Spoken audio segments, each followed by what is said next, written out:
Oke guys, ini Robi akan membuat konten yaitu menjelaskan atau banyak yang belum mengetahui apa itu media sosial. Banyak yang belum paham atau gimana nih? Apa yang kalian ketahui tentang media sosial ini sih? Nah, baiklah, Robi akan langsung saja menjelaskan secara inti ya. Yang yaitu media sosial adalah media online yang menduduki interaksi sosial. Media sosial menggunakan teknologi berbasis web yang mengubah komunikasi menjadi dialog interaktif, guys. Beberapa jenis situs media sosial populer saat ini antara lain: pertama, Instagram, Facebook, dan TikTok maupun YouTube. Nah, yang kedua adalah sosial media adalah sebuah media untuk bersosialisasi satu sama lain dan dilakukan secara online yang memungkinkan manusia untuk saling berinteraksi tanpa dibatasi ruang dan waktu. Yang selanjutnya, media sosial adalah media daring yang digunakan untuk kebutuhan komunikasi jarak jauh sendiri. Nah, proses interaksi antara user satu dengan user lain, misalnya antara satu dengan yang lainnya, serta mendapatkan sebuah informasi melalui perangkat aplikasi khusus menggunakan jaringan internet tersebut. Nah, kemudian guys, jenis-jenis media sosial. Yang pertama Facebook, kedua YouTube, yang ketiga Instagram, keempat WhatsApp, kelima TikTok, dan yang terakhir Twitter. Mungkin masih banyak lagi yang jenis media sosialnya. Selanjutnya, klarifikasi dari media sosial ini. Proyek-proyek. Apa sih proyek-proyeknya? Yang pertama adalah proyek kolaborasi, guys. Maksudnya merupakan sosial media yang berbentuk website, di mana penggunanya diizinkan untuk mengubah, menambah, atau menghapus konten di dalam situs tersebut. Contohnya adalah Wikipedia, Medium, WordPress, dan lain sebagainya. Yang kedua, konten. Pengguna media sosial di dalamnya dapat berbagai konten seperti video, e-book, dan gambar. Contohnya, penerapannya adalah TikTok, Instagram, dan YouTube. Yang ketiga adalah situs jejaring sosial, guys. Aplikasi ini yang mengizinkan menggunakan untuk dapat terhubung dengan informasi pribadi yang telah dibuat. Informasi pribadi tersebut berupa postingan foto atau video. Contohnya, platform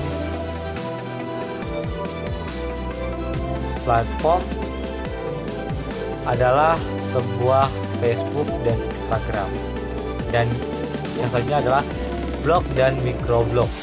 Apa sih? Aplikasi ini lebih dapat membuat pengguna bebas untuk mengekspresikan diri atau segala hal yang dalam sebuah blog yang berisi curahan hati. Nah, curahan hati, guys, yang sering kita atau disebut dengan curhat ya, maupun sebuah kritikan. Contoh platform yang sering digunakan adalah Twitter dan Facebook. Kemudian adalah game world virtual. Nah, game world virtual ini adalah dunia permainan berbasis virtual, memungkinkan setiap player untuk dapat berinteraksi dan berkomunikasi dalam bentuk avatar selayaknya di dunia nyata. Contohnya dari penerapan adalah online game daring, seperti contohnya aplikasi dari game-game yang berbahasa, contohnya Free Fire, Mobile Legends, itu adalah termasuk dari game world virtual. Dan yang terakhir adalah social world virtual. Apa sih? Dunia sosial berbasis virtual juga banyak diminati dengan menggunakan perangkat VR atau virtual reality yang dipasangkan di area mata manusia. Perbedaan dengan game world virtual tetap pada tujuan pengembangannya yang lebih ditekankan pada penyesuaian dengan dunia nyata atau real life. Salah satunya contoh adalah Second Life. Oke, misalnya adalah dampak dari sosial media guys. Yang pertama adalah dampak positif. Apa sih dampak positifnya? Yang pertama, meningkatkan keuntungan dari penjualan produk. Yang maksudnya adalah apabila ada atau kalian sering mempromosikan produk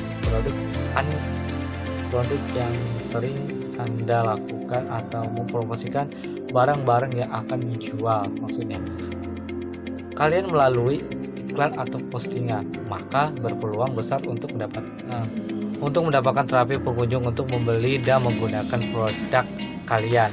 Pastinya untuk selalu memberikan informasi produk sedetail mungkin untuk meningkatkan kepercayaan customer atau pelanggan. Yang kedua, meningkatkan kredibilitas perusahaan atau organisasi guys.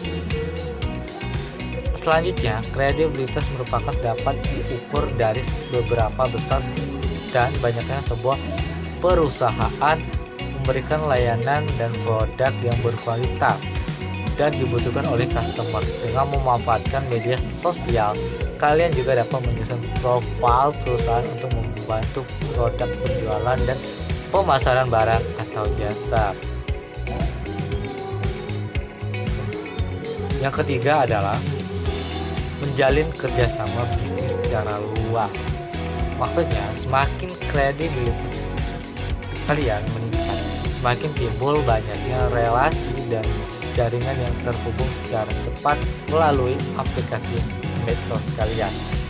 Kerjasama umumnya akan dilakukan dengan diskusi antar founder perusahaan terkait. Kalian dapat mencoba menggunakan fitur medsos untuk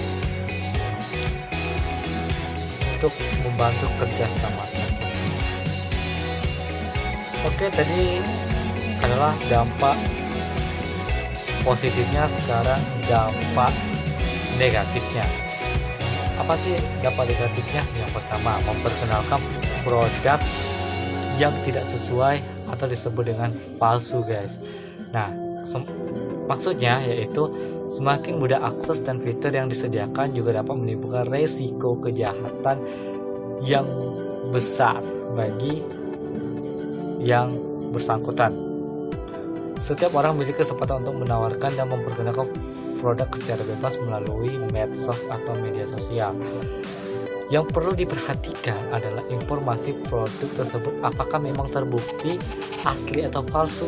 Nah, kebanyakan mereka yang sudah membeli barang yang palsu, namun mereka melaporkan tapi belum dapat pelakunya guys. Kalian juga dapat melihat hasil review dari konsumen yang lain. Selain itu juga dapat memberikan feedback atau laporan kepada platform. Nah, ini adalah cara untuk agar produk tersebut adalah palsu yang terkait dengan pemalsuan tadi ya guys. Yang kedua adalah menyebarkan berita atau informasi hoax. Nah, di sini banyak mungkin sudah membaca beranda-beranda yang tidak bermanfaat, bahkan itu tidak nyata atau tidak sesuai. Itu berarti artinya berita itu hoax ya, atau bohong. Pastikan untuk mencari referensi sumber yang valid serta tidak langsung menelan mentah-mentah. Maksudnya, carilah informasi itu dari mana asalnya, apa judulnya, dan apa isinya, apakah sesuai atau tidak guys. Nah, itu. Namun kalian juga dapat melaporkan pihak media yang menyebarkan isu hoax atau berita palsu pada pihak yang berwenang, karena sekarang di Indonesia telah ada peraturan perundang-undangan yang mengatur masalah tersebut, yaitu Undang-Undang IT. Nah,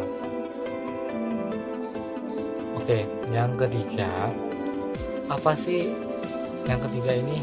Nah, menimbulkan persaingan yang tidak sehat.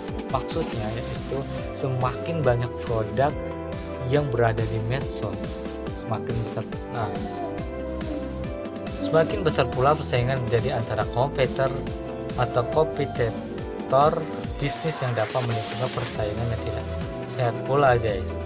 Hal tersebut berpotensi terjadi karena setiap orang secara bebas dapat memberikan komentar dan dapat menimbulkan ujaran-ujaran yang mengarah pada ancaman serta pembohongan publik.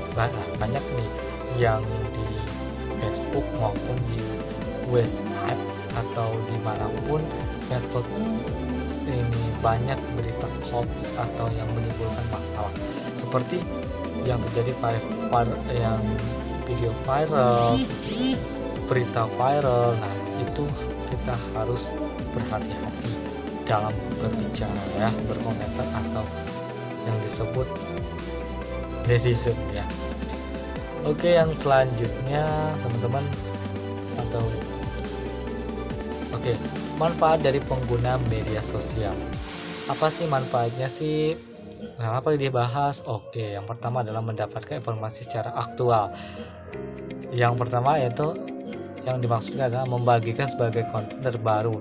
Sangatlah mudah yang dilakukan saat ini karena sekarang banyak sekali aplikasi sosial media yang dibuat untuk membantu proses pencarian sebagai sumber informasi. Contoh, konten-konten yang berislami, dakwah, motivator atau motivator. Nah, itu bisa kalian share apabila itu bermanfaat bagi semua orang ya. Jangan salah nge-share yang tidak bermanfaat. Oke. Yang kedua, mampu berkomunikasi secara real time. Apa artinya? Apakah Anda sering menghabiskan waktu untuk melakukan percakapan dengan teman, saudara, dan keluarga